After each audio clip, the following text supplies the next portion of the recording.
Bonsoir à tous et à toutes. Donc ce soir je reprends un petit peu mes vidéos parce que j'ai eu pas mal de petits soucis depuis quelques temps dans ma vie personnelle. Donc ça c'est des choses qui arrivent à tout le monde. Et je me suis rendu compte de, de certaines choses et encore plus avec tout ce qui se passe au niveau de la pandémie et tout ce qui va avec. C'est que actuellement les gens sont en pleine souffrance. Des souffrances qui sont liées à beaucoup de désirs, beaucoup de choses qu'on leur a enlevées et pour lesquelles ils ont envie bien sûr de le retrouver dans la mesure où il faut bien revivre. Mais ce que je me rends compte, c'est que vraiment ce sentiment de désir, cet état émotionnel fait énormément souffrir les gens et ils n'arrivent pas à s'en détacher. Alors, à partir de là, moi je vais essayer de vous donner quelques petits outils ce soir pour arriver à déconnecter un petit peu de tout ça. Parce que il est évident que dans la vie, ce qu'on a l'impression qui sont des désirs essentiels pour nous ne le sont pas forcément. Mais hélas, la société fait que nous en sommes là actuellement et c'est bien dommage que les gens souffrent autant alors qu'il y a des choses simples à faire, des petits outils à employer au quotidien qui vont nous permettre de sortir un petit peu de cette sensation de désir permanent. Alors, pourquoi le désir ? Souvent, on désire des choses déjà par jalousie. Par jalousie, parce que les autres ont, nous, on n'a pas. Par exemple, en Belgique, ils avaient déjà réouvert les terrasses et on entendait en France, oui, c'est pas normal, nous, on n'est pas ouvert, il faut qu'on fasse quelque chose. Il faut qu'on retrouve la vie d'avant. Ok, pas de souci. Mais vous voyez que là, vraiment, il y a ce côté jalousie qui fait en permanence. Alors, je vous donne cet exemple, comme il peut y en avoir tant d'autres. Et pourquoi lui, il a cette femme et pas moi ? Et pourquoi lui, il a cette voiture et pas moi ? Et ainsi de suite. Il y a tellement de possibilités de jalouser les autres qui font que nous sommes dans un désir pour lequel on ne sait pas si on va obtenir ce qu'on désire. Mais en fait, on souffre. On souffre parce qu'on veut à tout prix atteindre quelque chose qu'on ne va pas forcément pouvoir le faire. C'est un objectif qui va nous paraître inatteignable, mais malgré tout, on va essayer quand même de l'atteindre, alors qu'on sait très bien pertinemment qu'il y a des choses qu'on ne pourra pas avoir. Si la femme que l'on désire est déjà mariée, elle a des enfants, elle a sa famille, comment nous, on va pouvoir la prendre, quoi. Donc je vous donne cet exemple-là parce que ça arrive malheureusement très souvent. Qu'il y a des gens qui sont capables de démonter des couples pour aller prendre la place du conjoint parce qu'ils désirent tellement avoir leur conjointe qu'à la fin, ça se termine en drame. Donc là, c'est encore un exemple parmi tant d'autres, mais je vous donne celui-là parce qu'on est en plein dedans aussi. Il y a beaucoup de gens qui, malheureusement, il y a beaucoup de faits divers qui nous démontrent que les gens sont dans des souffrances terribles et qui, malheureusement, finissent par tuer leurs femmes, leurs enfants, et c'est vraiment, ça devient des drames épouvantables. Alors, aussi, la raison, je dirais, numéro 2, c'est qu'on veut faire comme les autres. On veut faire comme les autres. Bon, il y a la jalousie, il y a aussi le mimétisme, le fait de vouloir faire comme les autres, de vouloir être comme quelqu'un d'autre, au lieu plutôt de se concentrer sur nous-mêmes pour être qui nous, on a envie d'être. Donc, on veut faire comme les autres, on veut la même maison, on veut la même voiture, on veut faire les mêmes sorties, on veut partir au même endroit en vacances, alors qu'on sait pertinemment, encore une fois, qu'on ne peut pas le faire.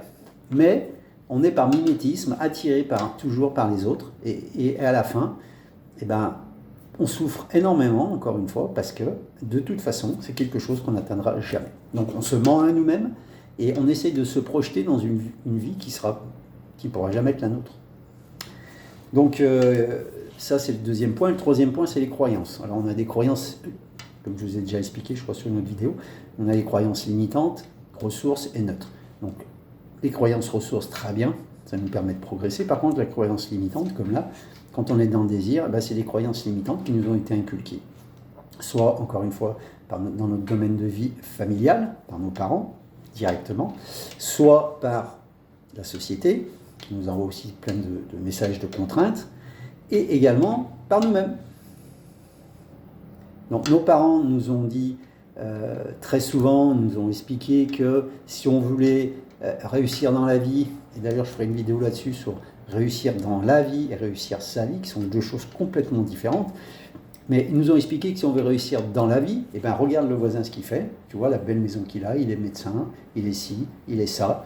Il a une femme magnifique, il a une piscine, il a 3 enfants, il a un 4x4, il a 3 voitures, enfin voilà. Alors bien entendu, on nous montre l'exemple le plus compliqué à atteindre, encore une fois. Et nous, eh ben, qu'est-ce qui nous arrive? C'est que ces croyances, on les intègre, et après, en grandissant, eh ben, on se dit, bah oui, bah moi, on m'a appris que eh ben, si je veux réussir dans la vie, il faut que je sois comme le voisin. Et après, bien entendu, eh ben, on désire ce qu'ont les autres, et on n'arrive toujours pas à se concentrer sur nous-mêmes. Donc ça, c'est pas, encore une fois, pas du tout l'objectif dans la vie. C'est surtout que ces croyances, eh ben, il faut les démonter et passer sur des croyances ressources. C'est se dire, qu'est-ce que moi je vais pour mettre en place pour que ma vie, elle devienne ce que j'ai envie qu'elle devienne. Et pas ce qu'on m'a appris, qui me donne, me met dans un mal-être, parce que je désire quelque chose que je sais pertinemment que je n'aurai jamais. Parce que c'est pas fait pour moi, c'est pas mon objectif à moi. Il est inatteignable, donc je l'aurai jamais. Et je me mens à moi-même, et je fais croire que je vais l'atteindre, mais alors que je sais très bien pertinemment que je l'aurai jamais. Donc voilà, donc alors une fois qu'on a compris un petit peu tout ça, donc je vous ai donné ces 3 points, la jalousie, faire comme les autres, les croyances limitantes, et bien ensuite il faut se poser les bonnes questions, encore une fois. Encore une fois, on se pose les bonnes questions. Qu'est-ce qui est vraiment indispensable dans ma vie? Qu'est-ce qui est vraiment indispensable dans ma vie? Est-ce que c'est ce que je désire chez les autres, ou est-ce que ce que je désire pour moi? Voilà. C'est à vous après de réguler, de dire, ben voilà, moi je vais arrêter de désirer ce que veulent les autres, ce qu'ont les autres, et je vais peut-être commencer à désirer ce que moi je veux. Donc déjà, point numéro 1, posez-vous la bonne question. Est-ce qu'il ne faudrait pas simplement vous concentrer sur un état qui s'appelle la gratitude, et la gratitude qui vous permet de remercier la vie pour des choses simples, dans un premier temps, des choses très très simples. La remercier pour vous avoir donné la vie, le fait d'être en bonne santé, le fait que les gens que vous aimez, parents, enfants, petits-enfants, vous-même, soyez en bonne santé. Donc, remerciez la vie, remerciez, si vous êtes dans la spiritualité, remerciez Dieu de vous donner cette chance. Du moment que vous avez cette santé, du moment que les gens que vous aimez ont la santé, après vous allez pouvoir mettre en place vos désirs personnels et pas copier sur les autres. Employez la gratitude, ce qui est un outil extraordinaire. Tous les matins, quand vous vous levez, appréciez le fait de vous lever, appréciez le fait de respirer, de pouvoir prendre votre petit café tranquillement, de vous détendre, de vous dire, eh ben, je suis debout, je vais aller travailler, merci à la vie de m'avoir donné un travail, et les gens que j'aime, eh ben, ils sont couchés en train de dormir, ma femme, mes enfants, ou mon homme, mes enfants. Voilà. Et je pense que déjà ça, essentiellement, c'est le plus grand désir qu'on devrait avoir, c'est que les gens qu'on aime soient en bonne santé. D'accord? Alors ensuite, comment arriver à lâcher prise par rapport à ces désirs? Donc, je vous ai dit, il y a la gratitude, et puis également, encore une fois, se poser les bonnes questions. Et après ça, je peux vous garantir que ça sera la fin des souffrances. Ces fameuses souffrances intérieures qui vous obligent à avoir ces désirs alors que ce n'est pas les vôtres. D'accord? Je vais vous raconter une petite histoire avant de terminer. C'est 2 moines bouddhistes qui sont devant un étang. Et il y a une très belle femme qui arrive et elle doit traverser l'étang. Mais bien entendu, il ne faut pas qu'elle se mouille. Parce que c'est une question de...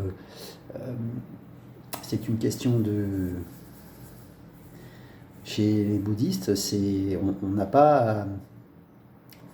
Les femmes n'ont pas à traverser, à se mouiller les pieds quand il y a un marécage ou une rivière qui est en face. Donc il y en a un des deux qui décide, qui prend sur lui, et qui dit à son collègue, eh ben, écoute, je vais la prendre dans mes bras et je vais la faire traverser. Son collègue, il est un peu offusqué, il est même choqué, il lui dit, non mais tu sais que notre religion nous interdit de toucher les femmes.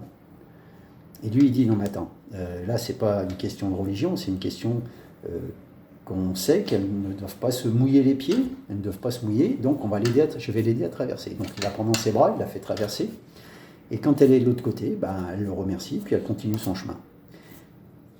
Donc les deux hommes continuent leur route, et puis donc celui qui n'a pas porté la dame, qui n'arrête pas tout le long de pester, de dire oui, mais c'est pas bien ce que tu as fait, tu n'aurais pas dû faire ça. Et au bout d'un moment, on se rend compte que là, il y a du désir chez cette personne. Il y a du désir parce qu'il n'a pas pu la porter alors qu'il aurait voulu la porter. Et son collègue lui dit, ben, tu vois, moi, je l'ai porté, je l'ai fait traverser le marais, et j'y pense plus. Toi, tu y penses encore. Donc vous voyez, faites votre autosuggestion par rapport à ça.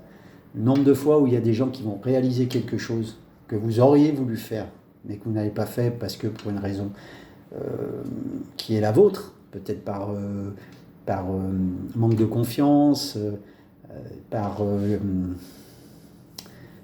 comment dire, voilà, enfin, manque de confiance, vraiment quelque chose qui vous tient à cœur, que vous auriez voulu réaliser, que vous ne l'avez pas fait, et que d'autres le font.